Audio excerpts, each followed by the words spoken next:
Look, I still haven't seen Andor yet. But Jay has. And Jay has thoughts. And not just about season 2, but about what Andor gets right that so many other Star Wars prequels and just prequel properties in general get wrong. It doesn't rewrite canon. It doesn't force connections, not that force. It just builds piece by piece on what fans already know and what fans already love. No spoilers here, just respect. Here's Jay with the breakdown. I want to talk a little bit about Andor as I've continued my journey into season 2. And the story ends with Rogue One, which we all know how that went. And it was the story of how the Rebel Alliance came in contact with the secret plans for the Death Star. But at this point, nobody knows about that, even in the second season of Andor. So the cool thing about this movie and what I think, or show that I think brings it home to modern audiences, is the fact that we work hard every day and we don't always see the fruits of our labor. So we know we're a small cogs in a wheel kind of thing. And whereas the first season was this big heist that really established Andor as a top flight operative, the second season's more towards showing you how fragile, and I mean extremely fragile, the Rebel Alliance was at the beginning. So that I'm seeing that that's the theme of this second season. And also how steadfast the Empire was in securing their positions across the galaxy, and smart. I mean, super smart, way smarter than the rebels are at this point. Because in season 2 of Andor, you get the impression that the rebels are trying to figure out what's going on. They have no idea what's going on. They're making small moves in order to make big moves later. And we're talking about right now, the Rebel Alliance, maybe 10 people. You know, you and I were discussing last week when I brought it up.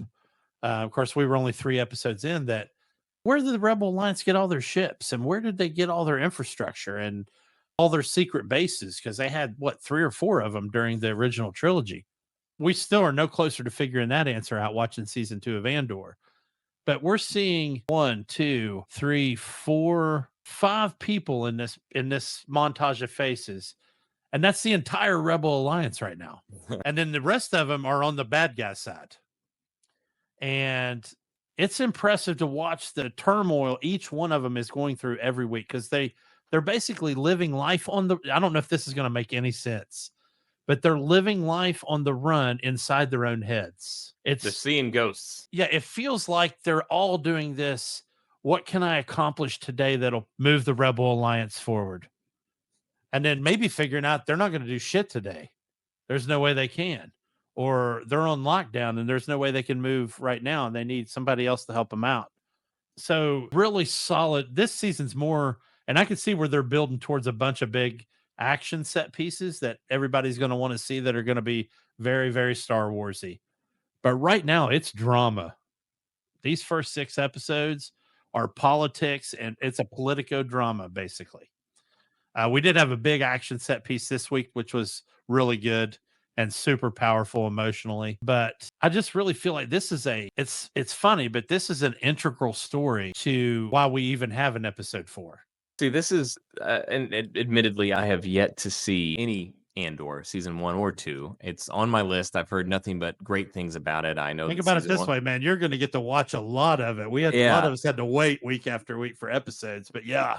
Yeah, and I know you were one of the many people that spoke very highly of it. And I know the first season's a heist, as we mentioned before, whenever we're talking about the movies. You know, we both love heists and slow burn. I love slow burn, psychological thrillers, that kind of stuff. So I know that's all the elements that I look for. And people I respect love this show. So I'm looking forward to finally being able to get started in it. But this is the kind of thing that excites me whenever there's like a prequel where it's retconning, but it's adding lore, it's fleshing out established lore instead of trying to subvert it like we've gotten with so many things like The Acolyte or something like that. Right. Rogue One was probably one of the only 2 decent films out of modern Disney Star Wars, being The Force Awakens and then Rogue One. I know that Solo was not as bad as it got the rap for. It was certainly better than I hate it for him. Yeah, it was certainly better than the last 2 movies from the new trilogy and a lot of the other stuff that they've done. Yeah. But Rogue One was great. So I definitely want to see this. And I'm just excited to know that this is at least one of the things where they are doing right by the property. They're not trying to subvert it. or say like, oh no, your understanding was actually wrong. This is what really happened. Oh yeah. And try to reshape your understanding of something in a way that was never intended. So I'm glad to just know that there's something that feels more like you are just rounding out your knowledge of a thing instead of trying to recontextualize it. Yeah, this is very much within the framework that George created, Mm-hmm. but also it'll hit modern audiences because it's going to have stuff that they latch onto. But unless I have severely missed the mark, and I mean severely missed the mark, you're going to love the first season of Andor, and then the I'm looking second forward to it. season, it's going to take you a couple episodes where you try to figure out where are they trying to, what are they trying, what's the story they're trying to go with here, because that's where I was the first couple episodes of season 2. And now I've realized that this is the story of how 5 or 6 people changed the world, as it were. Really powerful stuff, man. Quick shout out to all the listeners that also just heard the Fresh Prince of Bel Air song in their heads whenever you said this I, is a story I all did about too. how I was waiting. As soon as I said it, I literally thought he's gonna say all about how, and here we go. But if you Fresh also Prince, thought that, also a hit a great like show. for us. Yeah, hit a like and subscribe. Yeah, dude, I'm telling you. And this season they brought in Ben Mendelsohn's character, which they had to from a story standpoint in order to continue, as Director Krennic. Grand Moff Tarkin's name has been dropped a couple times, so maybe we'll get that Uncanny Valley General Tarkin Well, from Rogue One. I remember that whenever he did show up, that his family was not consulted about it first, and they were not pleased with Yes. his inclusion. So I do wonder if he is off limits, or if maybe Disney and a couple of zeros had a talk with the family, and he will somehow return. And I'm betting that's more of it. I'm betting it's Yeah, more of we I wanted some suspect. money. So anybody that read any of the EU stuff for Star Wars knows that and I'm sure everybody has their own laundry list of favorite authors within the Star Wars expanded universe. But one of my favorites was this guy, and he was more recent.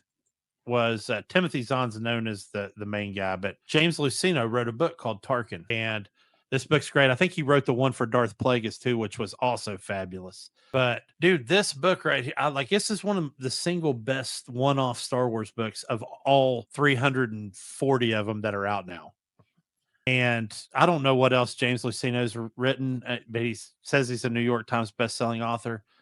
But one of the planets that they're on in Andor season 2 is one that Tarkin has a very, very infamous action that he performed on that planet. So I don't know how they're going to get through it without showing him in season 2. Well, And like I told you looking before forward. the show, Disney's doing something weird where they're releasing 3 episodes a week.